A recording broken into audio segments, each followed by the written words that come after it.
3, 2, 1, end of test. Keying with a go.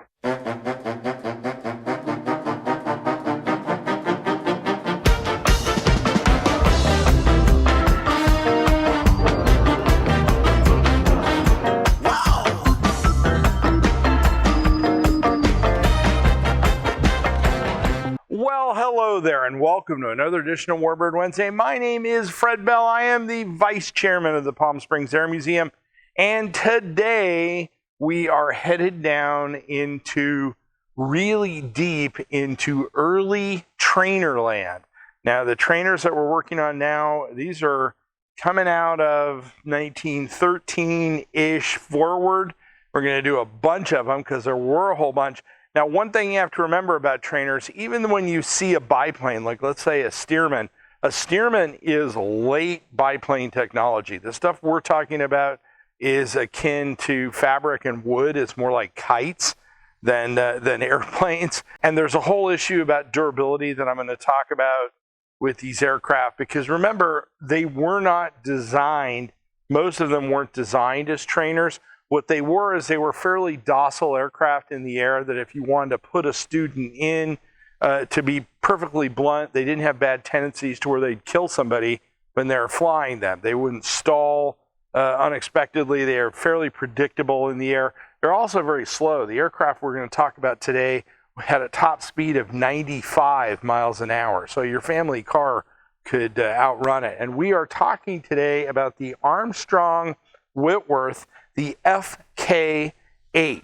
Now, the F.K.8 is a quasi-bomber reconnaissance aircraft that was also used pretty heavily as a trainer. Now, the reason, one thing people say, well, why are you using it as a trainer, or bringing it up as a trainer? It had a very large build rate. It was 1,650. So this is not an airplane that you can say, well, it was so obscure that we wouldn't touch on it.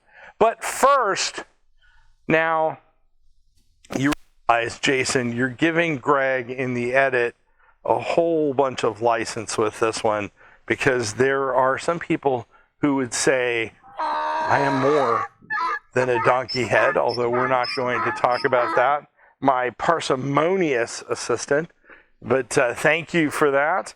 Now, we are going to start with another biplane, which, again, not all biplanes are created equal, and this, again, is more of a late war kind of robust Boeing aircraft, but we're going to talk about this Armstrong Whitworth, and this is going to fill my hands, so I'll throw that up. Greg can throw up in the edit a plan view of the F.K.8. Like I said, not very fast at 95 miles an hour. First flight was in 1916.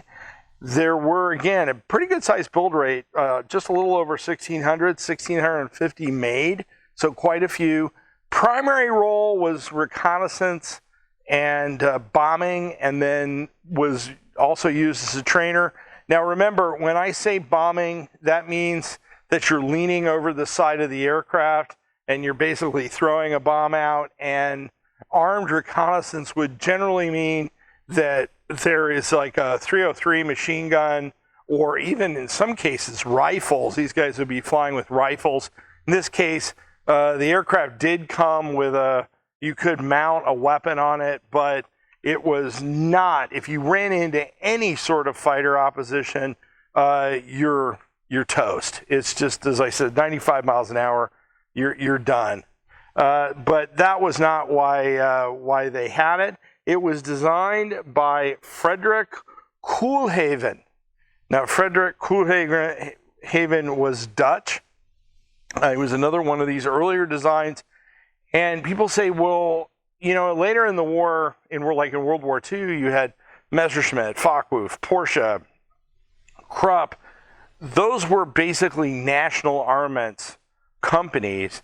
At this stage in World War I, airplanes were brand new technology, and the air forces were looking around. These aircraft had a very short active life, and then they were completely obsolete because the technology was moving so fast. So something in 1916 might be completely obsolete by mid-1917, and then the war is over.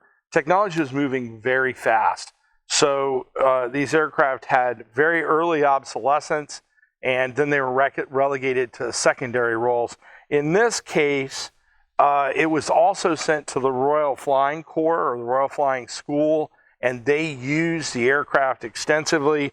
Now, it was not designed to be a trainer. There were not, and you can argue with me in the comments, but they were still trying to figure out how to train pilots, how to industrial train pilots, notice on an industrial scale.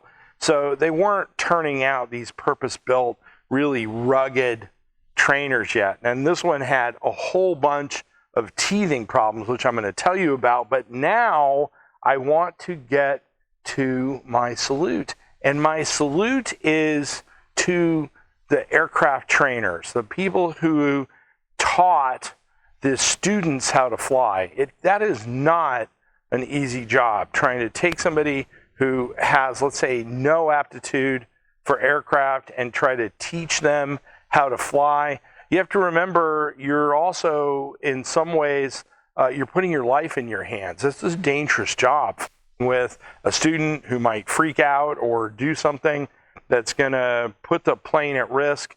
And trainers still exist. I mean, you know, we have a lot of folks who continue to train pilots, although the technology has changed drastically with simulators, and now you get airtime. But there's a certain kind of temperament for people to be a trainer. So if you are an aircraft trainer, in other words, training people how to fly, I salute you. And I'm going to salute you with, and I remember this from as I was a kid, Jason, wow, something I actually recognize, Bubble Up.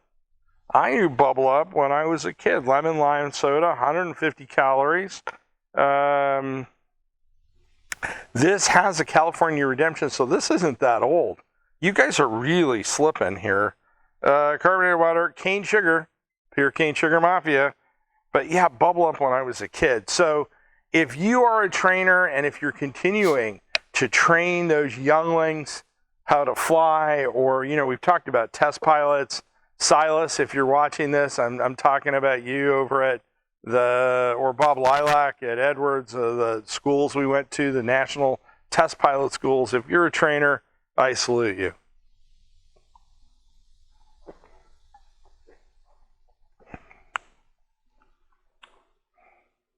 Oh, and this actually has a sell-by date, August 25. You guys are really slipping. You know, normally I'm getting stuff that I have to go get my stomach pumped. This is not bad. If you haven't had Bubble Up, it's like a lemon lime soda. It's really quite tasty. So I'm going to have another swig of this, although I shouldn't. So a salute to the trainers out there. Now, we talked about this this FK8 being not very robust. It had massive teething problems. One, what do you have a problem with when you're training pilots? What do? They land hard. So you had landing gear was weak. So they would break the landing gear all the time. What else? Tail skids. They'd break the tail skids off. Another challenge with these early aircraft was this had a 160 horsepower 6-cylinder engine in it, was the radiators. This aircraft, actually the radiators loaded up quite a bit and created all kinds of design problems. The nickname for the aircraft was called the Big Ack. Interesting nickname. There were 2 Victoria Crosses awarded in this aircraft, so it was not shy in combat. As I said, it had a early obsolescence as to all these aircraft. They're retired in 1919. Not a long service life if you figure the aircraft's first flight was in 1916. It was pretty much gone. One FK8, though, managed to soldier on. It fought in the Paraguayan Revolution in 1922. It was hit by flak a number of times, and both pilots were killed. That was the last combat use of the airplane. 8 of the aircraft actually went to, get ready for it, Jason, they went to Qantas, and they were used by Qantas, probably for mail, I would imagine mail carrier or message carrying, and they flew for Qantas after the war. Now, the sad part about this aircraft, and a lot of these that are so early, there are no survivors. So there is no survivor in any collection of this airplane. And now you can correct me if I'm wrong, if you know where an FK8 is, but I was unable to find any survivors. Now, that is the epitaph of the FK8, but that does not mean that you cannot build your own paper airplanes and have your own paper airplane museum. And Jason will happily fold and fly all these airplanes at your house. He'll teach you how to do it. He will not do that, but he's looking so excited about trying to do it. Now, this is actually the really cool 18 sheets of colorful and highly detailed printed sheets of paper with full sets of plans. That is neat. It does say on here choking hazard, so you should not buy this for children under 3 years of age, which means we may not allow Jason to play with it because he might accidentally choke on it. But click on that link, get the kids one of these. These are fun. I actually may build those, and click on the link in the video. Now, we cannot do this, and I'm standing in front of Movie Memphis Belle, which hopefully will be taking to the air in about 3 months. We can't do that without your donation, so if you'll click on that link, donate a couple of shekels, a couple of lira, a couple of bucks, we could appreciate it. If you're educating those kids at home, click on the link for the educator guides, and you can either print them out or follow along. If you came across us on YouTube or Facebook, give us a like, give us a subscription. It helps the channel. If you have comments, go ahead. I take some pretty brutal ones. I got one the other day that I should not go in to stand-up comedy, which is not somewhere that I am planning on going.